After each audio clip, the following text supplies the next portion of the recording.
খুলনায় চলন্ত পাট বোঝাই ট্রাকে আগুন লেগে প্রায় ৮ লাখ টাকার ক্ষতি হয়েছে। বুধবার দুপুরে ফুলতলা উপজেলার দামোদর ইউনিয়নের এম কলেজ মোড়ে এই ঘটনা ঘটে। প্রত্যক্ষদর্শী ফায়ার সার্ভিস ও ফুলতলা থানার পুলিশ জানান, ফুলতলা বাজারে স্কেলে যাওয়ার উদ্দেশ্যে ট্রাক চালক রওনা হয়। পাট বোঝাই ট্রাকটি এম কলেজ মোড়ে পৌঁছালে হঠাৎ এই অগ্নিকাণ্ডের সূত্রপাত। মহাসড়কের ওপর থাকা বৈদ্যুতিক তারের সাথে পাটের সংঘর্ষ হলে একটা শর্ট সার্কিট হয় এবং তা থেকেই এই অগ্নিকাণ্ড ঘটে বলে নিশ্চিত করে ফায়ার সার্ভিস। খবর পেয়ে খানজাহান আলী ফায়ার সার্ভিসের 2টি ইউনিট ঘটনাস্থলে এসে আগুন নেভাতে সক্ষম হয়।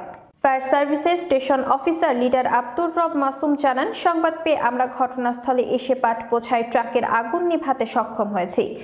আগুনে প্রায় 7 থেকে 8 লাখ টাকার ক্ষতি হয়েছে বলে আমরা ধারণা করছি।